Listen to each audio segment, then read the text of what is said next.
नमस्कार साथियों, हमारे YouTube चैनल में आपका स्वागत है। अपनी तैयारी को एक लेवल अप करने के लिए हमारे चैनल को सब्सक्राइब करें, बेल आइकन जरूर प्रेस करें। Lucent theory plus question answer series में भारतीय राज्य व्यवस्था के अंतर्गत आज हम अध्ययन करेंगे भारतीय संविधान की उद्देशिका अथवा प्रस्तावना का। चलिए शुरू करते हैं।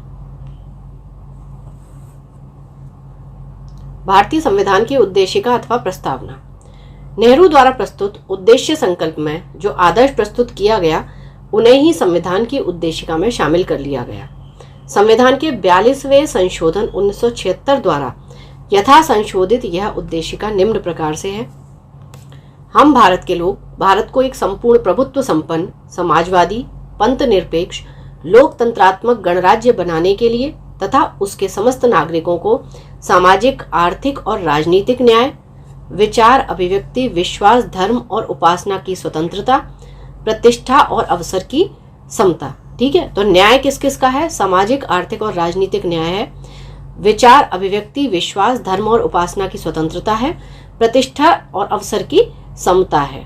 ठीक है, प्राप्त करने के लिए तथा उन सब में व्यक्ति की गरिमा और राष्ट्र की एकता और अखंडता सुनिश्चित करने वाली बंधुता बढ़ाने के लिए दृढ़ संकल्प होकर अपनी इस संविधान सभा में आज तारीख 26 नवंबर 1949 ईस्वी मिति मार्गशीर्ष शुक्ल सप्तमी संवत 2006 विक्रमी को एतद द्वारा इस संविधान को अंगीकृत, अधिनियमित और आत्मार्पित करते हैं। चलिए, प्रस्तावना की मुख्य बातें क्या हैं? संविधान की प्रस्तावना को संविधान की कुंजी कहा जाता है। प्रस्तावना संविधान का आरंभिक अंक होते हुए भी कानूनी तौर पर उसका भाग नहीं माना जाता है। प्रस्तावना के अनुसार संविधान के अधीन समस्त शक्तियों का केंद्र बिंदु अथवा स्रोत भारत के लोग ही हैं। प्रस्तावना में लिखित शब्द यथा हम भारत के लोग इस संविधान को अंगीकृत, अधिनियमित और आत्मार्पित करते हैं, भारतीय लोगों की सर्वोच्च संप्रभुता का उद्घोष करते हैं। प्रस्तावना को न्यायालय में प्रवर्तित नहीं किया जा सकता। यह निर्णय यूनियन ऑफ इंडिया बनाम मदन गोपाल 1957 के निर्णय में घोषित किया गया। यानी यदि सरकार या कोई नागरिक प्रस्तावना की अवहेलना करता है तो उसकी रक्षा के लिए हम अदालत की सहायता नहीं ले सकते। फिर बेरुवाड़ी यूनियनवाद 1960 में जब आया तो उसमें सर्वोच्च न्यायालय ने निर्णय दिया कि जहां संविधान की भाषा संदिग्ध हो वहां प्रस्तावना विधिक निर्वाचन में सहायता करती है। बेरुवाड़ीवाद में ही सर्वोच्च न्यायालय ने प्रस्तावना को संविधान का अंग नहीं माना, इसलिए विधायिका प्रस्तावना में संशोधन नहीं कर सकती। परंतु सर्वोच्च न्यायालय के केशवानंद भारती बनाम केरल राज्यवाद 1973 में ये कहा गया कि प्रस्तावना संविधान का अंग है, इसलिए विधायिका यानी कि संसद उसमें संशोधन कर सकती है। केशवानंद भारती वाद में ही सर्वोच्च न्यायालय ने मूल ढांचा का सिद्धांत, थ्योरी ऑफ बेसिक स्ट्रक्चर दिया तथा प्रस्तावना को संविधान का मूल ढांचा माना। और इसमें यह कहा गया कि मूल ढांचे को परिवर्तित किए बगैर संशोधन किया जा सकता है। संसद संविधान की मूल ढांचा में नकारात्मक संशोधन नहीं कर सकती। स्पष्ट है, संसद वैसा संशोधन कर सकती है जिससे मूल ढांचा का विस्तार व मजबूतीकरण होता हो। 42वें संविधान संशोधन अधिनियम 1976 के द्वारा इसमें समाजवादी, पंथ निरपेक्ष और राष्ट्र की अखंडता शब्द जोड़े गए। भारत के संविधान की प्रस्तावना में 3 प्रकार का न्याय अभी देखा था, सामाजिक, आर्थिक एवं राजनीतिक, 5 प्रकार की स्वतंत्रता, विचार, अभिव्यक्ति, विश्वास, धर्म एवं उपासना एवं 2 प्रकार की समानता या समता, प्रतिष्ठा एवं अवसर का उल्लेख किया गया है। भारत का संविधान विश्व का सबसे बड़ा लिखित एवं सर्वाधिक व्यापक संविधान है। यह अंशतः कठोर और अंशतः लचीला है। लिखित संविधान की अवधारणा फ्रांस की देन है। भारतीय राजनीतिक व्यवस्था में संविधान सर्वोच्च है। भारत का संविधान अपना प्राधिकार भारत की जनता से प्राप्त करता है।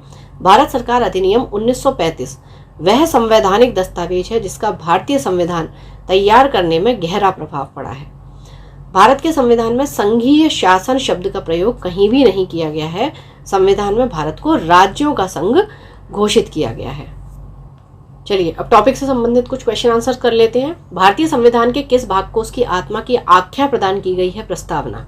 संविधान निर्माताओं ने किस पर विशेष ध्यान दिया था? प्रस्तावना पर।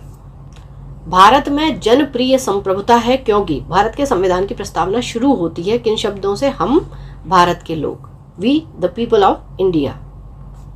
भारत को गणतंत्र क्यों कहा जाता है? यहाँ राज्य का प्रमुख निर्धारित अवधि के लिए निर्वाचित होता है। भारत है एक धर्मनिरपेक्ष राष्ट्र। धर्मनिरपेक्षता का अर्थ क्या है? राज्य सरकार द्वारा किसी धर्म को स्वीकार नहीं करना।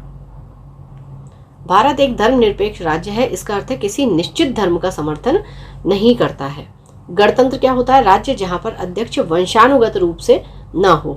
निम्नलिखित में से वे दो शब्द कौन से हैं जिनका समावेशन 42वें संशोधन द्वारा संविधान की उद्देशिका में किया गया? ये हैं आपके समाजवादी, धर्मनिरपेक्ष।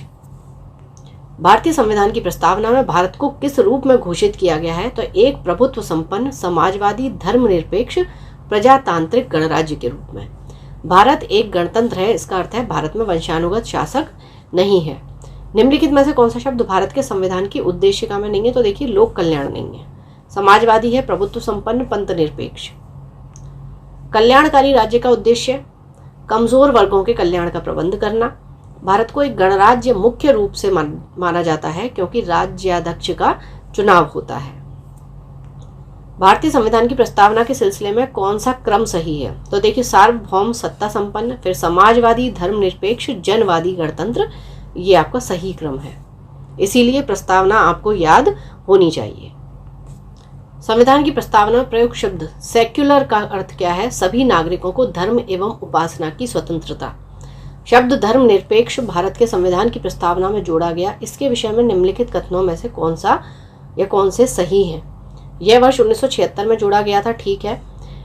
44वें संविधान संशोधन द्वारा जोड़ा गया, ये गलत है। देखिए, 42वें संविधान संशोधन द्वारा जोड़ा गया और मूल प्रस्तावना में ये नहीं था, तो इसलिए आपका पहला और तीसरा सही हो जाता है।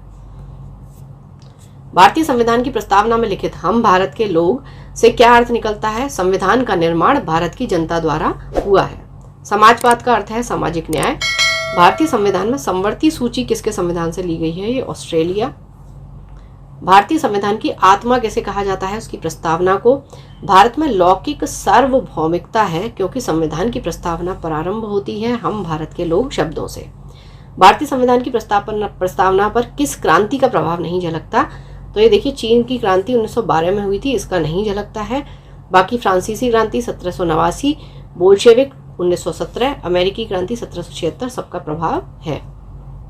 संविधान के अंतर्गत भारतीय लोकतंत्र के आदर्शों को हम कहाँ देख सकते हैं? प्रस्तावना में। 42वें संविधान संशोधन अधिनियम 1976 द्वारा प्रस्तावना में किस शब्द को नहीं जोड़ा गया है? तो देखिए, गुट निरपेक्ष नहीं है, धर्मनिरपेक्ष को जोड़ा है, समाजवादी, एकता और अखंडता को जोड़ा गया है। भारतीय संविधान की प्रस्तावना के बारे में कौन सा कथन सही है? उक्त शब्द 1976 में संशोधन द्वारा जोड़े गए, ठीक है। तो जोड़े तो गए, लेकिन इसमें यहाँ पर जो शब्द है वो नहीं दिए हुए हैं यहाँ पे, ठीक है। समाजवादी और धर्मनिरपेक्ष जो ये शब्द हैं, इनके बारे में ही बात यहाँ पे हो रही है। तो ये 1950 में ये संविधान के अंग नहीं थे, ये 1976 में जोड़े गए थे 42वें संविधान संशोधन द्वारा। भारतीय संविधान ने किस प्रकार के लोकतंत्र को अपनाया है? लोकतांत्रिक गणतंत्र को। भारतीय संविधान की प्रस्तावना में वर्णित लोकतंत्र को किस रूप में स्वीकारा गया है? तो सभी रूपों में, राजनीतिक राजतंत्र, सामाजिक और आर्थिक। भारतीय संविधान की प्रस्तावना के अनुसार भारत के शासन की सर्वोच्च सत्ता किसमें निहित है? जनता में।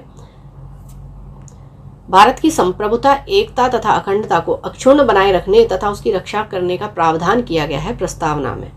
भारतीय संविधान की प्रस्तावना में जिन आदर्शों एवं उद्देश्यों की रूपरेखा दी गई है, उनकी आगे व्याख्या की गई है मूल अधिकार में, राज्य के नीति निर्देशक सिद्धांतों एवं मूल कर्तव्यों में। संविधान सभा में प्रस्तुत उद्देश्य प्रस्ताव में अभिव्यक्ति विचार को भारतीय संविधान के किस भाग में पूर्णतः शामिल किया गया है? प्रस्तावना में। भारतीय संविधान की प्रस्तावना से क्या स्पष्ट नहीं होता है? तो संविधान को लागू करने की तिथि स्पष्ट नहीं होती है। निम्नलिखित में से किन उद्देश्यों को भारतीय संविधान उद्घोषित नहीं करता? अंतर्राष्ट्रीय शांति और सुरक्षा की अभिवृद्धि। भारतीय संविधान की प्रस्तावना में देश का कौन सा नाम उल्लिखित है? तो इसमें है भारत और इंडिया। भारतीय संविधान किसके द्वारा स्वीकृत है? भारत की जनता द्वारा। भारत की संप्रभुता किसमें निहित है? भारत की जनता में। भारतीय संविधान को संविधान सभा द्वारा अंगीकृत किया गया 26 नवंबर 1949 को। भारत का संविधान पूर्ण रूप से तैयार हुआ 26 नवंबर 1949 को, लेकिन लागू कब हुआ? 26 जनवरी 1950 को। भारतीय संविधान कब अंगीकार किया गया? 26 नवंबर 1949। ये ध्यान रखिएगा, डेट आपको दोनों दी जाएंगी इसमें, ठीक है। तो अंगीकार 26 नवंबर 1949 को किया गया है। संविधान दिवस 26 नवंबर को ही मनाया जाता है। कब से मनाया जाता है? 2015 से। लागू कब किया गया है? 26 जनवरी 1950। इस दिन हमारा गणतंत्र दिवस मनाते हैं। निम्नलिखित में से किस तिथि को भारतीय संविधान लागू किया गया था? 26 जनवरी 1950। किस वर्ष भारत एक प्रभुत्व संपन्न प्रजातांत्रिक गणराज्य बना? 1950 में। संविधान के उद्देश्य का प्रस्तावना का संशोधन कितनी बार किया गया है? केवल एक बार। भारत के संविधान की प्रस्तावना में प्रथम संशोधन कब हुआ? 1976 में, और तभी किया गया है बस। 42वां संविधान संशोधन था।